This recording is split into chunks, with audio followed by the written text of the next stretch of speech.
Assalamualaikum warahmatullahi wabarakatuh. Perkenalkan, nama saya Rizky Riniani dari jurusan Tadis IPS. Di sini saya ingin menjelaskan tentang struktur masyarakat Indonesia. Nah, struktur masyarakat Indonesia adalah kompleks dan beragam, mencerminkan keragaman budaya, etnis, agama, dan geografi negara tersebut. Meskipun tidak mungkin untuk merangkumnya secara menyeluruh dalam satu tulisan, berikut adalah gambaran untuk tentang struktur masyarakat Indonesia, yaitu 1. Keragaman etnis dan budaya. Indonesia adalah negara kepulauan dengan lebih dari 17.000 pulau yang dihuni oleh berbagai suku, bangsa, dan etnis.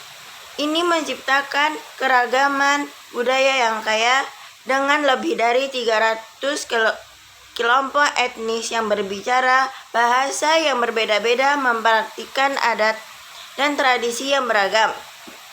Yang kedua, struktur sosial. Struktur sosial Indonesia seringkali didasarkan pada tradisi dan hierarki budaya. Ada perbedaan kelas sosial yang signifikan meskipun dalam beberapa dekade terakhir mobilitas sosial telah meningkat. Kelompok etnis tertentu mungkin mendominasi di daerah tertentu. Yang ketiga, agama. Indonesia adalah negara dengan mayoritas penduduk Muslim, namun juga memiliki minoritas agama seperti Kristen, Hindu, budaya, dan kepercayaan tradisional. Agama memainkan peran penting dalam kehidupan sehari-hari dan mewarnai budaya serta praktik sosial masyarakat.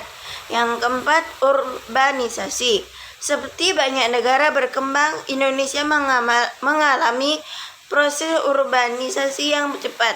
Kota-kota besar seperti Jakarta, Surabaya, dan Bandung seperti pusat ekonomi, budaya, dan politik, menarik migrasi penduduk dari desa-desa di seluruh Indonesia. Yang kelima, sistem keluarga. Keluarga memainkan peran sentral dalam struktur sosial Indonesia. Tradisi keluarga besar yang erat dihargai dan seringkali anak-anak dewasa tinggal bersama orang tua bahkan setelah menikah.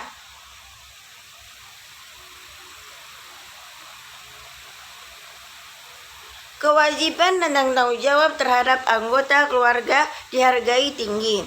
Yang keenam, ekonomi. Struktur ekonomi Indonesia mencakup berbagai sektor, mulai dari pertanian hingga manufaktur, perdagangan, dan jasa. Masih ada kesenjangan ekonomi antara perkotaan dan perdesaan, serta antara wilayah yang kaya sumber daya alam dan yang kurang. Yang ketujuh, pendidikan. Pendidikan di Indonesia telah mengalami kemajuan signifikan, meskipun masih ada tantangan akses dan kualitas. Sekolah-sekolah wisata dan negara tersedia di semua tingkatan, namun kualitasnya dapat bervariasi secara signifikan. Yang kedelapan, politik. Politik di Indonesia mencakup sistem demokrasi parlementer. Negara ini telah mengalami transisi politik yang signifikan sejak jatuhnya rezim otoritarian pada tahun 1998. Meskipun demikian, korupsi masih menjadi masalah serius yang mempengaruhi struktur politik dan sosial. Yang kesembilan, atau yang terakhir, teknologi dan media. Perkembangan teknologi informasi dan media sosial telah mengubah cara terutama di kalangan generasi muda. Itulah beberapa aspek umum dari struktur masyarakat Indonesia. Penting untuk diingat bahwa setiap daerah di Indonesia memiliki ciri khas dan dinamika sosialnya sendiri yang membuat gambaran keseluruhan struktur masyarakat menjadi sangat kompleks. Baik, itulah yang saya saya jelaskan. Lebih dan kurangnya saya mohon maaf. Wabillahi taufiq wal hidayah. Wassalamualaikum warahmatullahi wabarakatuh.